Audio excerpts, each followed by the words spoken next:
Hi, I want to talk a little bit today about another view of Islam, which many people are not as familiar with as they are with Islamic fundamentalism at this point in time. But it's important to understand that Islamic thought has gone through many changes, and one of the most recent ones prior to this period was a period that could be termed Islamic modernism. Now, when we talk about Islam and we use the terms modernism and fundamentalism, both of those terms can be misconstrued without being defined. Especially fundamentalism is problematic. We use the word fundamentalist in the United States to mean the evangelical approach to Christianity, and that means various things to various people, but it tends to mean attitude towards the Bible as being the literal true Word of God, a sort of back to basics approach to religion. But it doesn't mean extremism. But yet, when we use the term fundamentalist in regards to Islam, it does tend to have that connotation of extremism or radicalism because of how it is expressed in the world today and our experience of it. Similarly, moderate is used in our country to mean somebody who doesn't necessarily identify strongly with the political parties, not strongly left or right. And so we may not be able to understand exactly what modernism means in the Islamic context without definition either, but as we'll find, I hope to discuss today that modernism in the Islamic context means an approach to the religion as well as to its place in the political world, which is more modern in the sense of historical time. In other words, the idea being that Islam needed to become more modernized, or the understanding of it more modernized, in order to grow into the modern world. Okay, well, Islamic modernism is mainly what I want to talk about first here. Islamic modernism covers the period between the dates in the late 19th century and the early 20th century. And modernism is comprised of a set of arguments that sought to bridge Islam with modernity, as I said, with the modern world. Modernism was advanced by Muslim theologians, primarily in India and Egypt during that period of time, the late 19th and the early 20th centuries.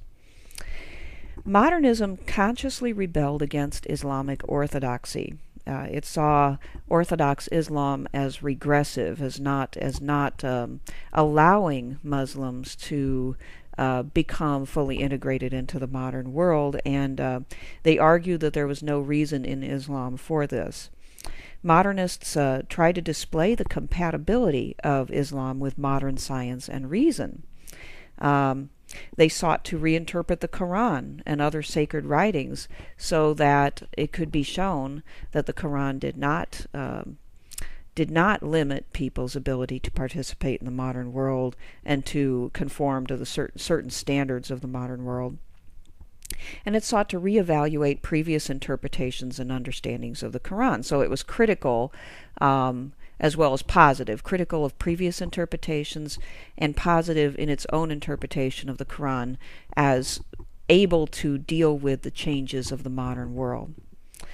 Now, to understand what Islamic modernists were, and to a certain extent are, there still being some of them, they're simply not a predominant voice right now, it might be useful to liken their project to something similar to, say, mainline Protestant churches. The emergence of mainline Protestantism, as opposed to fundamentalism here in this country, to a certain extent there is a similarity.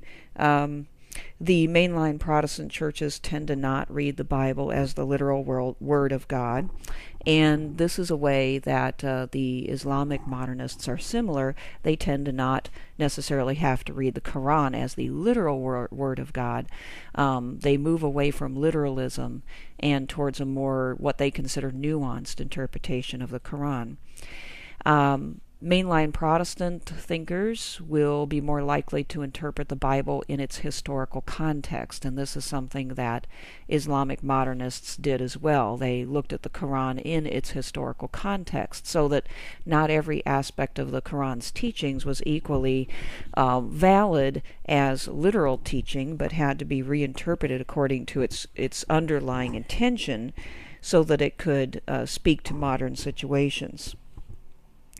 And mainline Protestants interpret according to the guiding principles of Christ's teachings put into the modern context to deal with new problems. This was an attempt that the modernists also made in Islam. Now, modernist Islamic scholars had to deal with new problems. This was what they confronted. They had to deal with the advent of modern sciences, all the different findings in areas such as medicine, and the development of new technologies and energies and communications. And all of these posed a seeming threat to traditional society on the part of the Islamic fundamentalists. They were confronted by the Western world with modern European-style governments that were secular in nature and were not religious or theocratic. And this also was a great challenge. Islamic modernists were much more likely to say that Islam was compatible with this type of government, maybe not exactly the European or Western version of it, but the idea of secular representative government, whereas fundamentalists were more likely to actually support the idea of theocracy. Also, another aspect of the modern world that Islamic scholars felt the need to deal with was the status of women. The orthodox Islamic position on women was that they held a sort of subservient place in society, that they were not to be important figures in politics and in a lot of respects in the business world and so forth, but they were to be private beings. And Islamic modernists actually started to question this view of women and ask the question whether it was possible and compatible with the Quran for women to be dealt with differently and on a more equal basis. Okay, now let's talk a little bit about fundamentalist Islam. A book on modernist and fundamentalist Islam states, quote, "While Islamic modernism aimed at rationalizing religious dogma to show its consonance with modernity, fundamentalism aimed at Islamicizing all social institutions. And while Islamic modernism had a predominantly social orientation, a distinctive feature of the fundamentalist movement was a high level of political activism aimed at seizing state power." Many of you are familiar with the Ayatollah Khomeini of the Iranian Revolution. He is an excellent example of the latter approach, the fundamentalist approach. Ayatollah Khomeini emerged as the head of the revolution in Iran against the Shah of Iran in 1979. And in that revolution, the Iranian fundamentalists rejected the Western secular-style government of the Shah. Khomeini had long been critical of the Shah's reduction of the power of religious institutions, and of course this was indeed a policy of the Shah, because he felt that Islamic fundamentalism could indeed be a threat to his rule. They also were very critical of the Shah's relative emancipation of women, and they desired to put both of those things back into the earlier point of view about them. Khomeini went about, after the revolution, de-Westernizing Iran and, in effect, rolling back many of the modern elements that had been put into place by the Shah. Among other things, he required women to wear a veil, he abolished the playing of Western music, and he banned the consumption of alcohol. And in addition, he reinstituted the harsh punishments for crimes prescribed by Islamic law.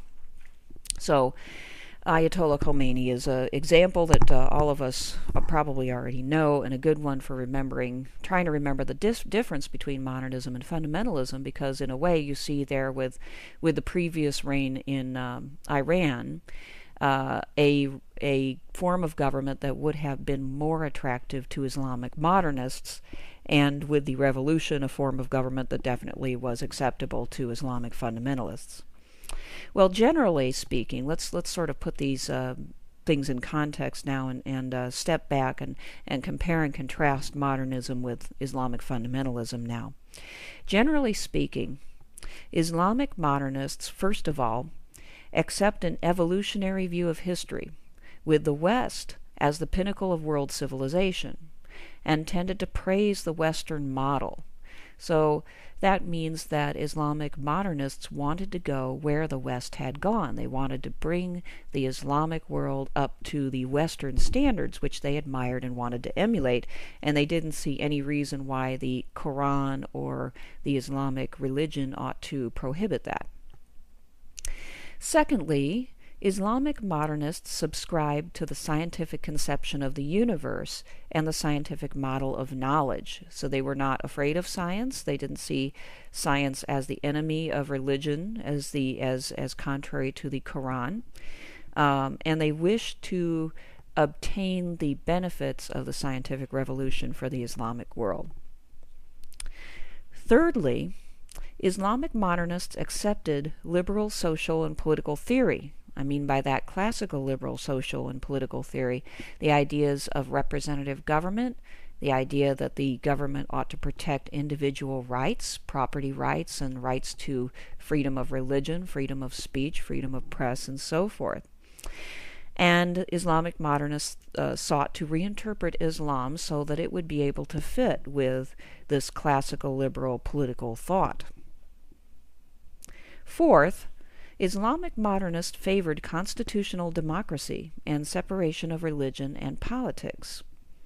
They didn't see any reason why the Islamic world could not benefit from democracy and become democratic and have that kind of secular government.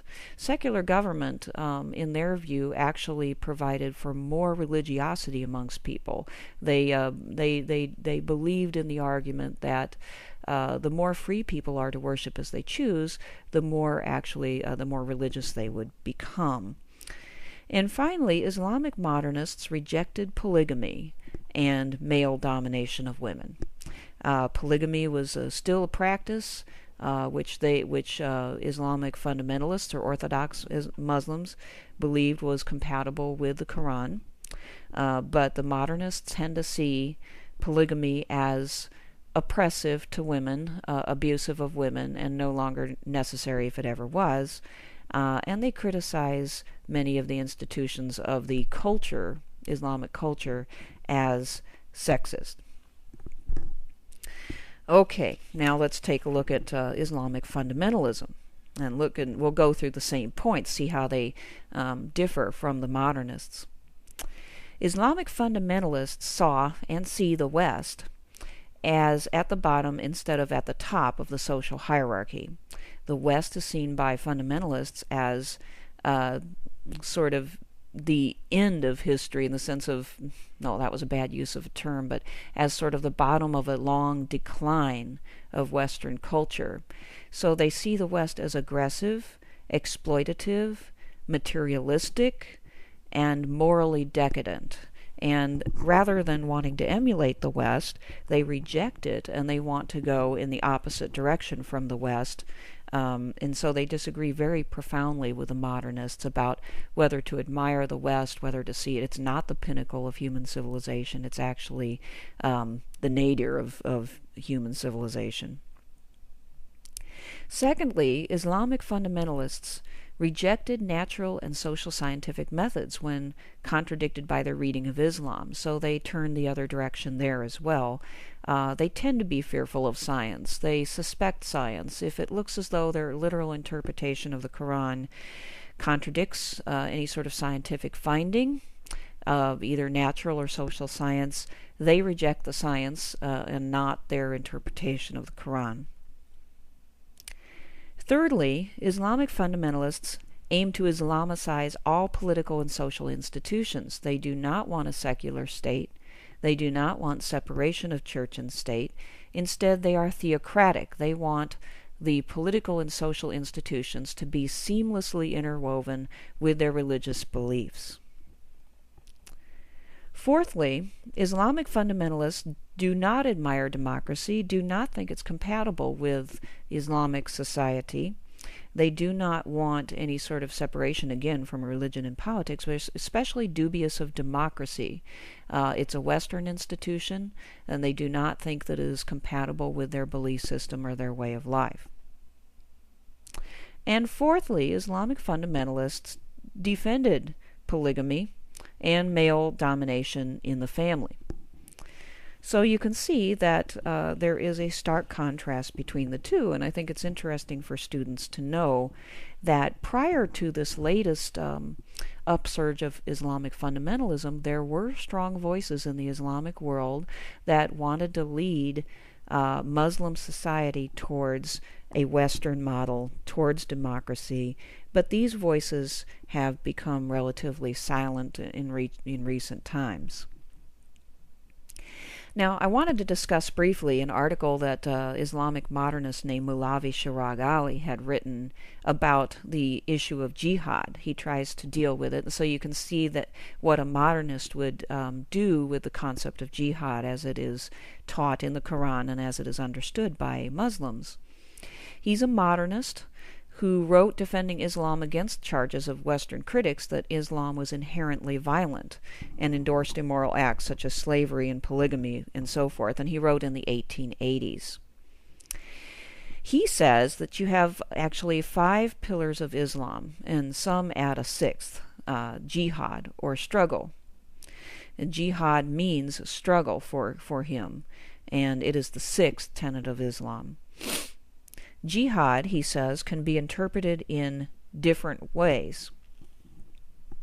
The first interpretation he talks about is that jihad could be seen as an inner struggle with one's own spirit, to stay true to the faith and live in the faith. It can be seen as a personal struggle against all that is evil, inwardly and in one's life, and so a struggle to remain pure and faithful to one's religious principles. A second way of interpreting jihad is as a political and military struggle to spread Islam. And under this interpretation, he says, the duty to fight the infidel or non-believer exists. And sometimes this interpretation of jihad is called holy war. Now he goes on to say that Muslim scholars have broken down jihad into 5 different ways of struggle. So he breaks it down further in his attempt to show some nuance in the understanding of jihad. He says, first of all, there is jihad of the soul, the inner struggle with oneself. And that is your as I stated before, in that first point, that struggle to keep oneself pure and holy and upright and righteous and so forth. A second way is jihad of the tongue. This is the use of writing and speech to spread Islam, something like what Christians might call proselytizing, spreading the faith to other people. A third way is jihad of knowledge. This would be struggling particularly in the scholarly realm, in interpreting Islamic law and teachings, in contrary to other people who criticize Islam or do not understand it. Fourthly, there is jihad of the hand. This is struggling through one's actions, such as paying the charity or zakat, and going on a pilgrimage, the Hajj, to show one's faith, to do something that requires some sacrifice for your faith. It also can include political activity aimed at increasing the influence of Islam. And finally, fifthly, jihad of the sword. This is jihad of armed fighting and of holy war. Now, Ali comes down on the side of jihad as maybe all of those other things, 1 through 4, but not as jihad of the sword. In other words, his main point is that jihad does not have to be interpreted as the use of violence against the infidel, but can be interpreted as struggle in many ways, to make oneself better, to make one's society better, to argue on the intellectual plane, and even to do things which like protests and other forms of political struggle which spread Islam, but it does not have to mean using violence. Now, Christians in the West now, people in the West generally, tended to see then as now Muhammad as the source of violence in Islam. And there's a lot of controversy about this. Does Muhammad, the founder of Islam, and his teachings, do they really have anything to do with the violent expressions of it in today's world? After all, he headed up armies. Muhammad was a general of sorts. He was not a Christ-like figure who rejected violence as an option for the most part, and certainly rejected warfare as a way of spreading religion. Muhammad used warfare when necessary. For instance, he fought the Meccans to take back the holy city of Mecca with his army. But Ali looks at the Quran, and looking at the historical context in which Muhammad did these things, he tries to argue that Muhammad's actions at that time were defensive against the pagans in Mecca who had driven him out and would have attacked him.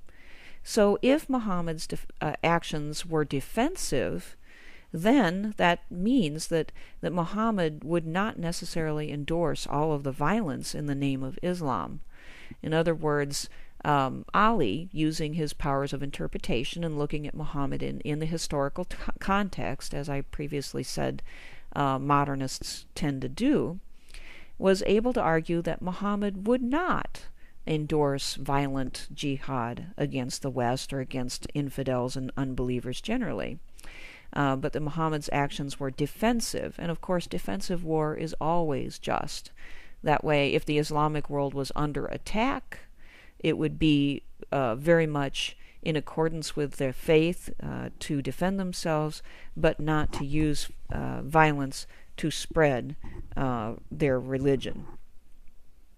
Okay, so hopefully this discussion gives you a better idea of both general tracks in Islam, modernism and fundamentalism, and a little bit of a knowledge about what might have been and what might be in the future. Islamic modernism, the thinkers of Islamic modernism are still available to people, could still be used in justifying a change in the way of thinking, more oriented towards modernity, more oriented towards this idea of secular state and so forth.